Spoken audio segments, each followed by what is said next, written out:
I were to ask you what the most important piece of technology in your life was, my guess is that your thoughts immediately go to the internet. But if I was wrong and it isn't, you could at least agree that whatever tech you were thinking of has some tie to the World Wide Web. Nowadays, many things in our daily lives can be done over the internet, whether it's taking care of the groceries, getting in touch with loved ones, hearing about the latest news, or making sure that we're caught up with that show on Netflix. Especially during the pandemic, having a stable internet connection is an absolute necessity in order to get work done at home. That being said, most of us probably don't think much about what we need to know just to efficiently use the internet.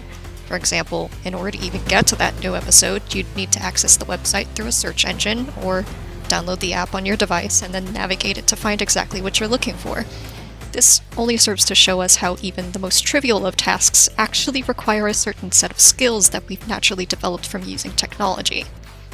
This is the groundwork for Ulmer's theory of electracy. In a world that is being more and more dominated by online spaces and digital media, electracy is an emerging idea of the kind of skills a person would need in order to make the most of all this new technology.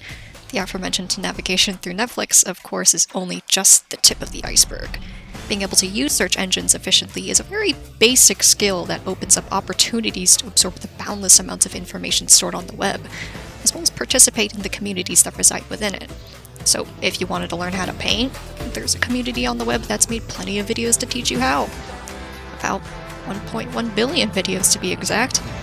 With the copious amounts of information and tools right at your fingertips, it's reasonable to believe that our lives will soon shift to being entirely digital. In fact, there's already spaces that are prepared just for that. But outside of the digital world, one question remains disputed. How much internet is too much?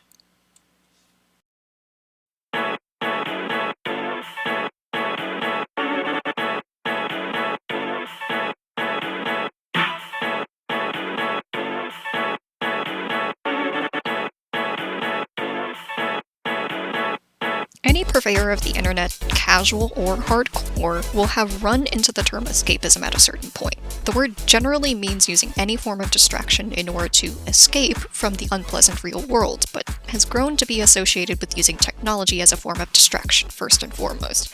Overall, there's a negative connotation to the word that assumes those that wish to escape do so in order to avoid responsibility or connecting with the real world in any meaningful way. And maybe there are some people that do tend to lurk on the internet just to avoid doing something unpleasant or boring, like schoolwork. But alongside escapism, you can see traces of articles concerned about internet addiction, in which a person might be using their time online at the cost of their own physical and mental health. But where escapism and addiction are concerned, the line between them can seem paper thin. After all, you'd have to be addicted to the internet to use it as an escape, and in escaping to the internet, you're only proving yourself to be an addict in the first place. At least, it's very easy to see it like that. But in reality, there's a key difference between these two issues. Escapism is a choice, where addiction is something that has become a problem way out of a person's control. Regardless, this doesn't change the fact that people are spending increasing amounts of time online, especially during the pandemic. So, what's the deal? Are more people choosing to stay online, or is it something that they can't control? Or maybe the relationship between the internet and the people that use it is more complicated than a measurement of time can indicate. With how extensively we use the internet from day to day, especially during a time where going outside may just not be an option, it's important that we analyze how exactly we use our time online, and in turn, how it may even use us. Let's go back to that example of someone wanting to learn how to paint. Because of the number of videos that they have to learn from, 1.1 billion of them, they could spend days, if not years, of their life devoted to teaching themselves a new skill, but realistically speaking, watching every single one of those videos is just not humanly possible. So, they trim out as much of the extraneous videos as they can and choose something that would be more suited for their tastes. And because YouTube is the largest host for video content, their search would end up leading to a video on that website. And that's where the trouble begins. Immediately, they are bombarded with a number of different prompts. Like or dislike the video, share the video with your friends, leave a comment below, subscribe so that way you can see more of the content you enjoy. The more that they use the site as well, the more the algorithm changes to suit their tastes, encouraging them to spend more of their time on the site watching videos. Effectively, this fictional person gets sucked into the rabbit hole of art videos and may ultimately end up making their own, thus becoming a part of the 1.1 billion videos that they started from. Or maybe they decide that they want to share their art experience on one of the many social media sites and grow to such an extent that their desk job may just not cut it anymore. Their life has been completely consumed by the internet. But at least that's a hypothetical situation. It's not like other people have fallen into the same trap. Well, about that.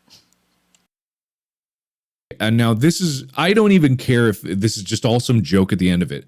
Throughout the process of documenting this and you watching this, you have learned a lot of things about me. And that's already interesting because each one of you is coming up with your own conclusions about who I am as a person. Isn't that fascinating?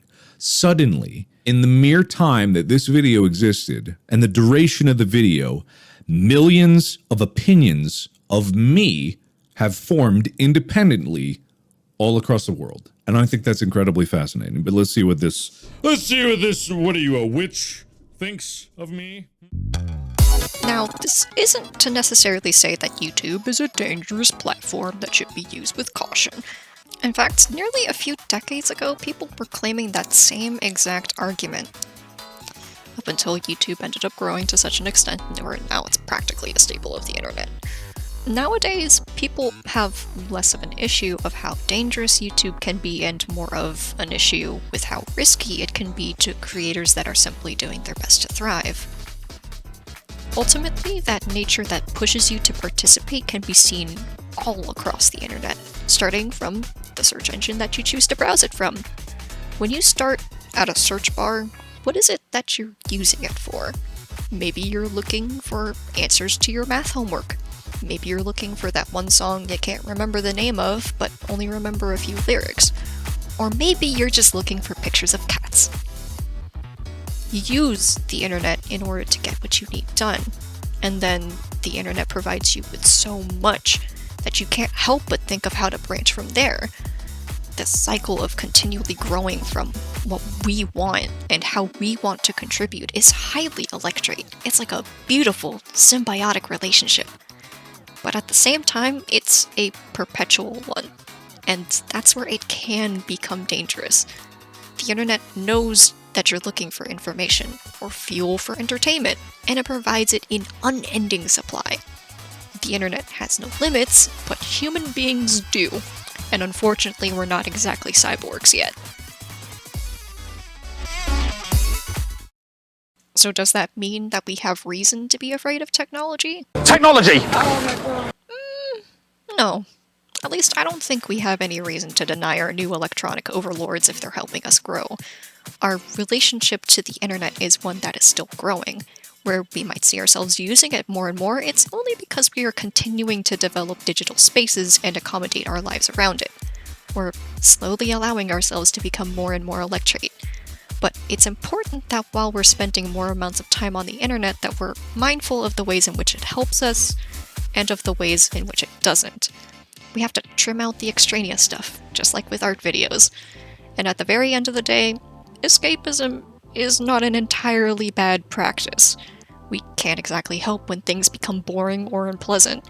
It's like having a healthy diet. We need a mix of both health foods and sweets to keep our minds fit and happy, just like how we need electracy to our highly literate world. But like with anything, just don't take it to the extreme. It's good to touch grass sometimes.